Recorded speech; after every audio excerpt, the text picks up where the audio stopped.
अगर और कोई करता तो पाकिस्तानी प्रेमी कहा जाता। और दूसरा सर, सुप्रीम कोर्ट ने जो 2 महीने का टाइम दिया है उसके बारे में एक मिनट। और धारावी पण आहे सर।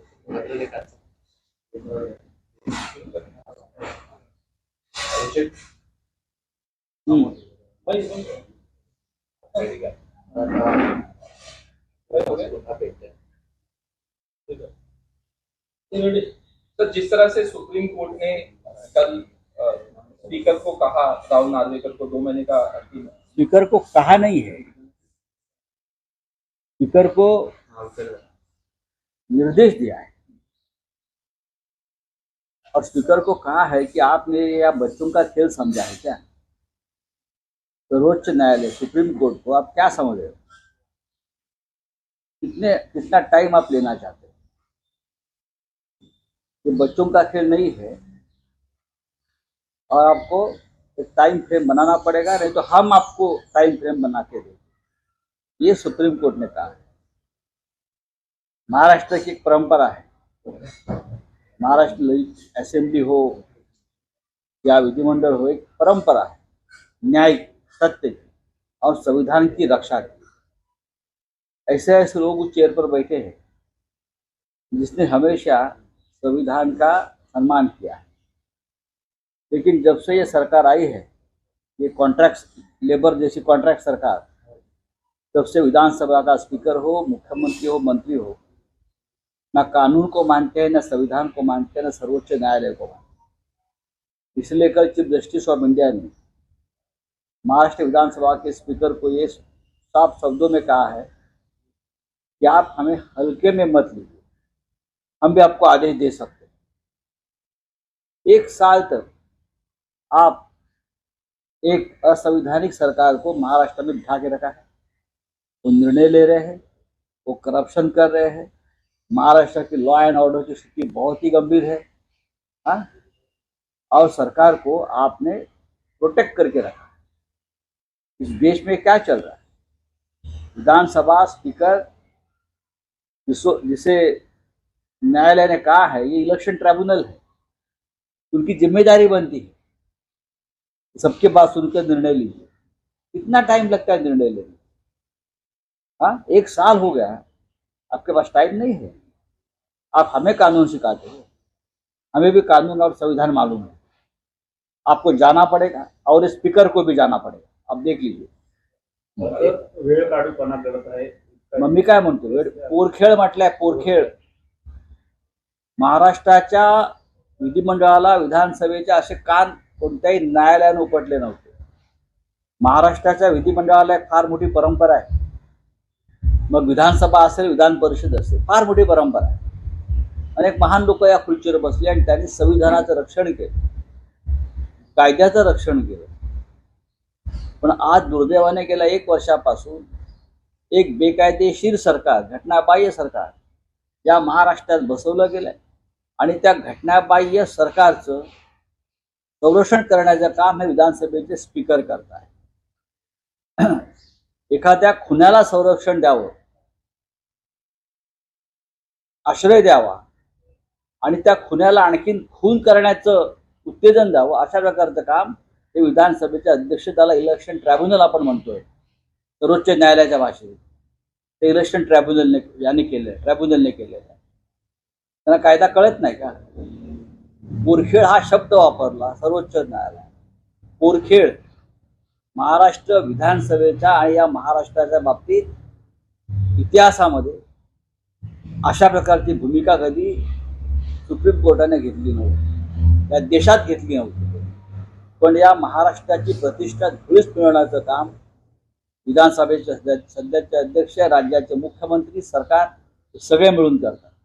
मराठा आंदोलन आज और क्या है सर? पाकिस्तान, आज इंडिया पाकिस्तान का मैच है और पाकिस्तान का ग्रैंड वेलकम किया गया। अब किस तरह से ये इस प्रकार का काम सिर्फ गुजरात में हो सकता है।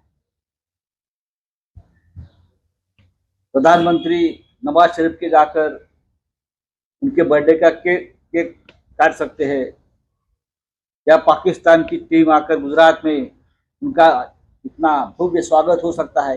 ये सिर्फ इस देश में गुजरात में ही हो सकता है मोदी और शाह के राज्य में हो सकता है।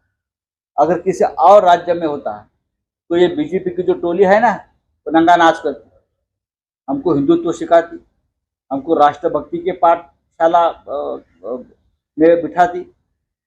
लेकिन आप जो कर रहे हैं तो सब कुछ चलता है। वहाँ जम्मू कश्मीर में आज भी हमारे जवानों को मारा जा रहा है। बाला साहब ठाकरे जी, हिंदू हृदय सम्राट का आप नाम लेते हो ना, बाला साहब ठाकरे ने पाकिस्तान की टीम को क्यों बैन किया था? इसलिए कि कश्मीर में हमारे लोगों की हत्या वो लोग कर रहे, हमारे जवानों की हत्या कर रहे, हमारे कश्मीरी पंडितों की हत्या अभी भी चल रही है। इसीलिए बाला साहब ने कहा था कि मैं पाकिस्तान को यहाँ आने नहीं दूंगा। पाकिस्तान की आपको मालूम होगा, पूरा इतिहास है। लेकिन बाला साहब ठाकरे का नाम लेकर एक सरकार महाराष्ट्र में बैठी, हाँ, और जब राजनीतिक फायदा होता है तो बीजेपी वाले भी बाला साहब का नाम लेते। लेकिन अगर आज बाला साहब होते ना तो ये लोगों को जूते से मारते। पाकिस्तान का जिस तरह से आपने स्वागत किया है, ग्रैंड वेलकम, और पाकिस्तान इन गुजरात सरदार वल्लभ भाई पटेल स्टेडियम, हाँ, सरदार वल्लभ भाई पटेल स्टेडियम में हमें शर्म आती है। सर, ज्या पद्धतीचं ग्रँड वेलकम झालं पाकिस्तानचं, कसं पाहताय? हे फक्त गुजरातमध्येच होऊ शकतं सध्याच्या काळात। महाराष्ट्रात किंवा देशाच्या अन्य भागात जर कोणी केलं असतं तर हे बीजेपी वाले कपडे काढून आमच्या विरोधात नाचले असते, आम्हाला हिंदुत्व शिकवलं असतं, आम्हाला राष्ट्रभक्तीचे धडे झालं। ते पाहता मला असं वाटतंय की भारतीय जनता पक्षानं आणि त्याच्या गुजरातच्या सरकारनं हिंदुत्व आणि लाज लज्जा गुंडाळून ठेवलेली आहे। महाराष्ट्रात एक सरकार आहे ते स्वतःला शिवसेना वगैरे समजतात, हा, बाळासाहेब ठाकरेंचं नाव घेतात, आमची शिवसेना खरी असं म्हणतात। निषेधाचा एक तरी शब्द त्यांनी काढलाय का मुख्यमंत्री शिंदे आणि त्यांच्या लोकांनी या पाकिस्तानच्या स्वागताबद्दल? सांगावं त्यांनी, का घाबरतायत? पण गुजरातमध्ये जे चाललेलं आहे ते राष्ट्रहिताचं नाही। It's not the interest of nation. ये राष्ट्र की बात नहीं चल रही है, ये जनता को आप मूर्ख बना रहे हो। बाळासाहेब ठाकरे जेव्हा होते तेव्हा त्याने पाकिस्तानवर बंदी घातली होती। का बंदी घातली होती? आमच्या जम्मू काश्मीरमध्ये आमच्या जवानांच्या हत्या करतात, आमच्या जम्मू काश्मीरमध्ये काश्मीरी पंडितांच्या हत्या होत आहेत, घुसखोरी करतात, आणि अशा हिंदुस्थानच्या रक्तानं ज्यांचे हात रंगले आहेत, पाय रंगले आहेत, त्यांना आम्ही इथे पाय ठेवू देणार नाही। बाळासाहेबांची भूमिका होती। आजही जम्मू काश्मीरला तीच परिस्थिती, तरी तुम्ही त्यांचं स्वागत करताय। ग्रँड वेलकम काय शब्द आहेत? आणि कुठे?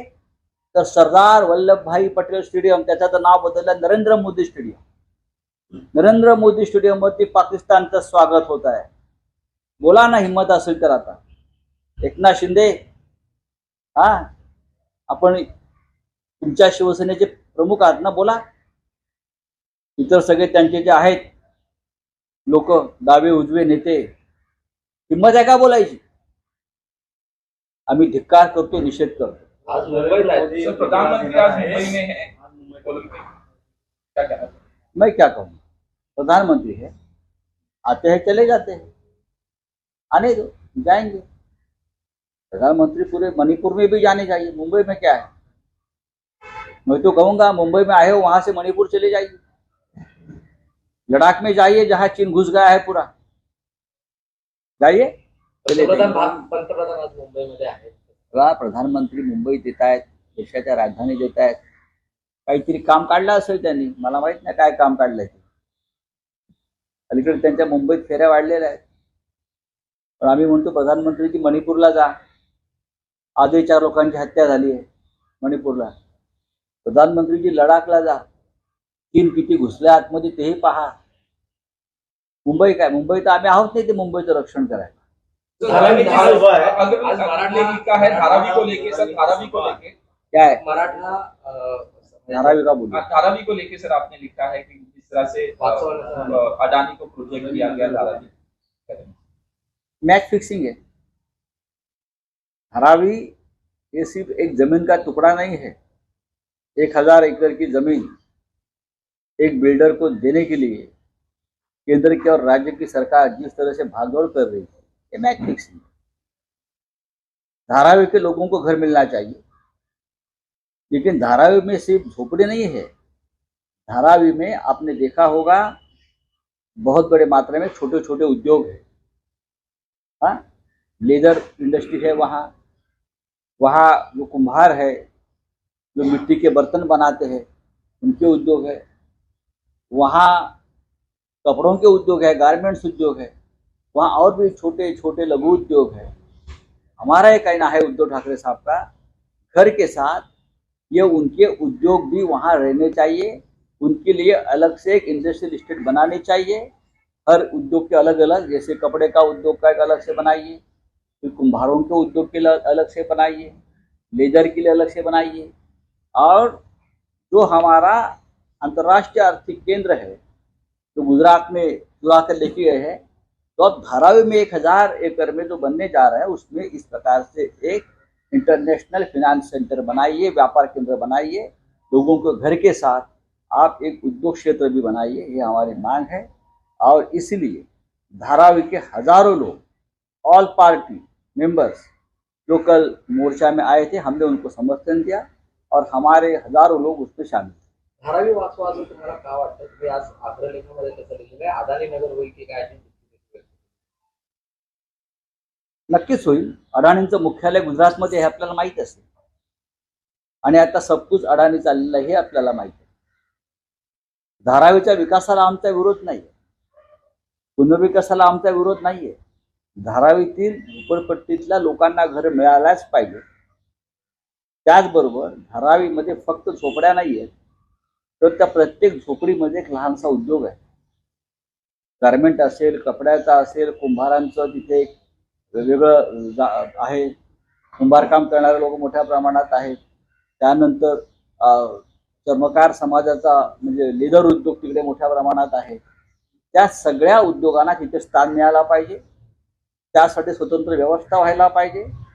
कपडे, लेदर, कुंभार असे अनेक, आणि तिथे एक मोठं आर्थिक आणि व्यापारी केंद्र घराबरोबर त्याला मिळाला पाहिजे। या मुंबईतून आमचं आंतरराष्ट्रीय व्यापार केंद्र, आर्थिक केंद्र गुजरातला पळून गेलं। बीकेसीची 10 एकरची जमीन, त्याच्यापेक्षा जास्त जमीन ही बुलेट ट्रेनने गेलेली। अशा वेळेला धारावीमध्ये जर हे उभं राहणार असेल सर, तर तिथे आमचं एक फार मोठं मुंबईतलं आर्थिक व्यापारी केंद्र उभं राहील। त्याचबरोबर धारावीतल्या 10 लाख लोकांना, बरं का, पात्र वगैरे हे भांडीत न पडता त्यांना घरं मिळाली पाहिजे। आणि एकदाच त्या धारावीचा पुनर्विकास, 1000 एकरचा भूखंड आहे, लक्षात घ्या। धारावीकरांची मागणी हा विकास सरकारनं करावा। जे अडाणीला भूखंड दिलेला आहे 1000 कोटीचा मॅच फिक्सिंग करून, धारावीकरांची मागणी हा विकास सरकारनं करावा, सरकारला पैसे मिळतील। हा सगळा पैसा शेवटी गुजरातला जाणार, तो महाराष्ट्रात राहावा, ही सगळ्यांची मागणी, आणि यात काही चुकीचं असं मला वाटत नाही। सरकार म्हणते सरकार आपल्या दारी, मात्र अदानी त्या ठिकाणी पोहोचले, असं सरकार अडाणींच्या दारी,